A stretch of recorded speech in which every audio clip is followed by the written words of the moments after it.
Hello everyone. So today we're going to be learning about different types of reactions. And knowing different types of reactions is really helpful because it can help you to predict what type of reaction is going to happen between two chemical compounds or two elements.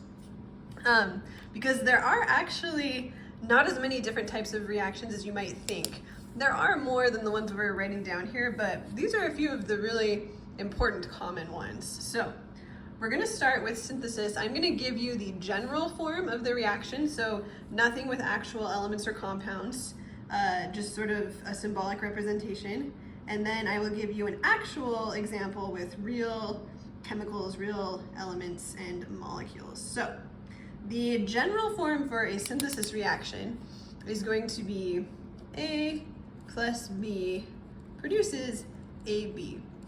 So in general, this is just two elements react together and they form a compound. So a really simple example of this would be hydrogen and oxygen reacting to form water.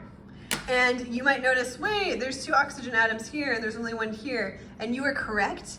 And you were noticing something that we're going to learn to remedy a little bit later. And we're going to use something called balancing equations to fix that. So for now, it's great that you're noticing that, and just keep that in mind, and we'll learn more about that in a later video. Okay, so that's synthesis. It's two things combining into one. That should make sense if you know what the term synthesis means. It does mean like combining. Okay, then we have decomposition, which is basically the opposite of synthesis.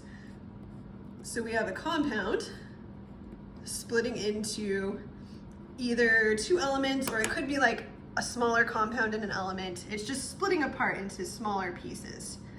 So an example of this is hydrogen peroxide, which is H2O2, decomposing into water and oxygen. And again, we would need to do some things to balance out the numbers of oxygens here, but we're going to leave that alone for the time being. Single replacement. So this is a slightly more complex type of reaction.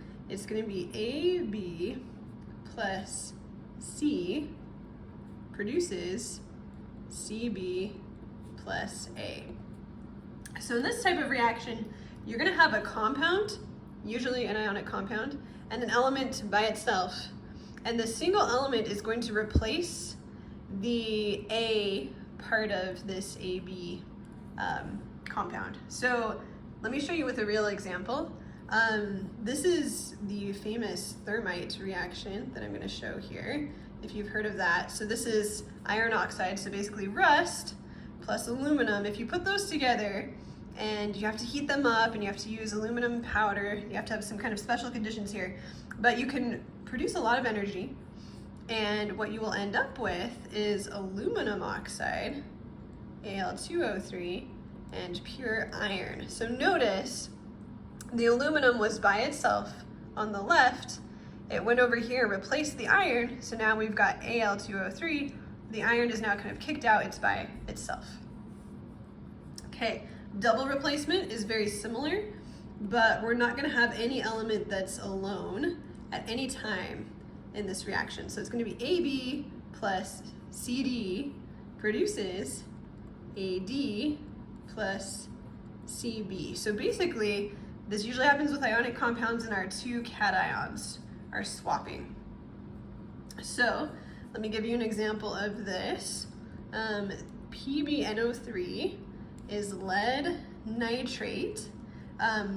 It's pretty toxic because it's got lead in it, but a cool reaction happens if you mix it with sodium iodide.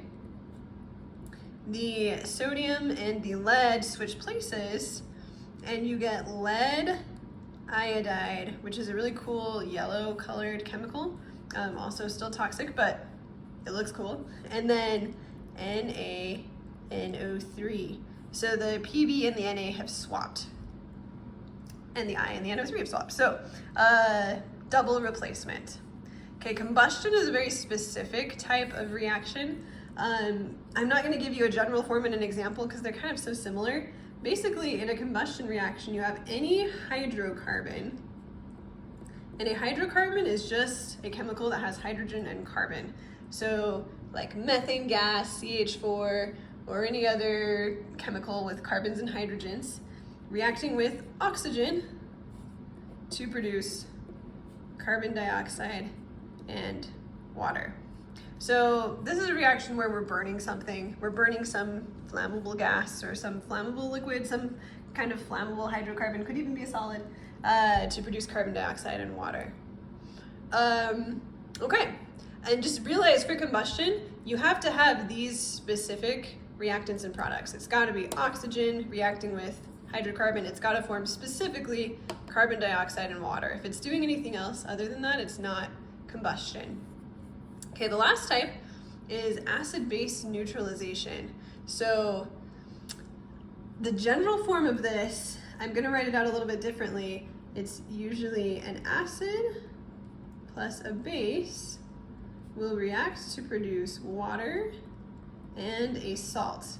Now, not necessarily always sodium chloride table salt, but it could be that, or it could be some other kind of ionic compound, because all ionic compounds can be called salts. So I'm going to give you an example that does actually produce sodium chloride. We're going to do hydrochloric acid, HCl, plus sodium hydroxide, NaOH, produces water, so H2O, plus NaCl.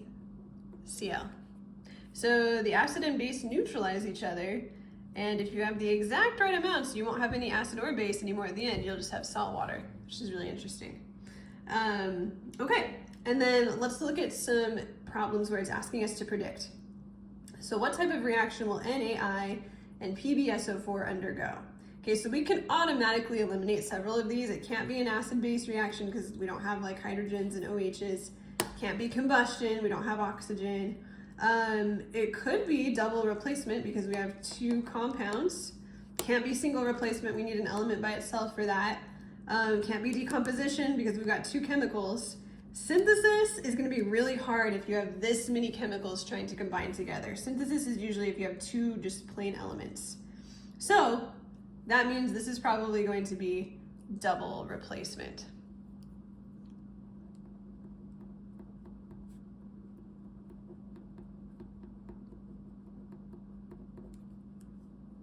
Okay, this reaction looks kind of similar to the one before, but we've got an element by itself, which tells me this is probably going to be single replacement because the zinc could be the C and then Ag2SO4 could be the AB.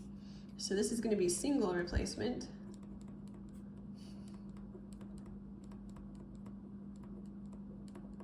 Okay, and then I have Na and O2. So it's not going to be acid-base. It can't be combustion. We do have oxygen, but Na is not a hydrocarbon. Can't be double replacement. Can't be single replacement because I've got just two plain elements. Can't be decomposition, so it's got to be synthesis. Just two elements combining together. All right, so those are the different types of reactions, and that's how you can use that knowledge to predict the type of reaction two chemicals will undergo.